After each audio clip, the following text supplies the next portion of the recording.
Hello बच्चों, तो चलिए इस प्रश्न को पढ़ते हैं। फलनों का x के सापेक्ष समाकलन ज्ञात कीजिए। 1/5 प्लस 2 माइनस 3x स्क्वायर।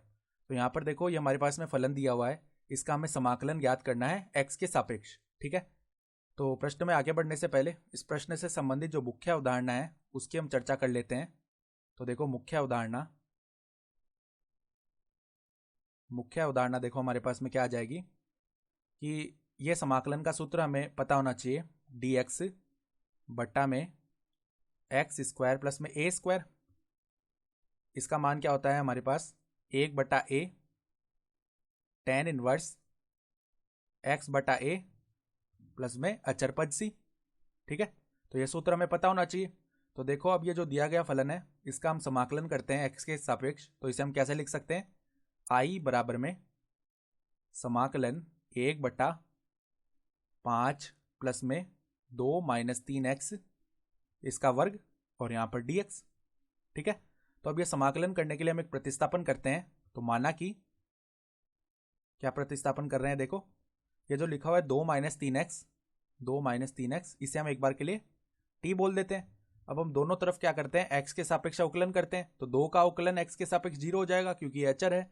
फिर देखो -3x का अवकलन क्या हो जाएगा, -3। ठीक है, और t का अवकलन x के सापेक्ष क्या हो जाएगा, dt बट्टा में dx। तो अगर यहाँ से dx का मान लिखना चाहें तो क्या आ जाएगा, माइनस का dt बट्टा में 3। तो अब देखो यहाँ से i का मान क्या बनेगा, i बराबर में समाकलन 1/, देखो 5 को किस तरीके से लिख सकते हैं, वर्गमूल 5 का वर्ग प्लस में 2 माइनस 3x का वर्ग लिखा हुआ है। तो 2 माइनस 3x का मान क्या है, t है, यानी कि t का वर्ग। और dx का मान क्या है, माइनस dt बट्टा 3। तो -1/3 तो अचर है, तो इसको समाकलन के बाहर लिख सकते हैं और यहाँ पर क्या लिख देंगे, dt। तो ऐसा करने से क्या होगा, यहाँ पर ये हम सूत्र लगा सकते हैं समाकलन का। तो ये सूत्र लगाते हैं तो क्या बनेगा, -1/3। पहले क्या लिखना होता है, 1/a। तो a का मान क्या है, वर्गमूल 5। तो 1 में वर्गमूल 5। फिर देखो tan इनवर्स x/a, x का मान क्या है, t है, और t का जो वास्तविक मान है वो हमने क्या माना था, 2 माइनस 3x। तो 2 माइनस 3x बटा में a का मान कितना है, वर्गमूल 5 प्लस में अचर पद सी। यानी कि देखो यहाँ से i का जो अंतिम मान है वो क्या आएगा, -1/3 वर्गमूल 5 tan इनवर्स में देखो 2 माइनस 3x बटा वर्गमूल 5 प्लस सी। तो 2 माइनस 3x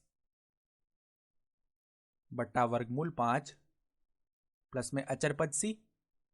और ये जो i का मान आया है, यही ये जो फलन दिया हुआ था इसका x के सापेक्ष समाकलन हो जाएगा।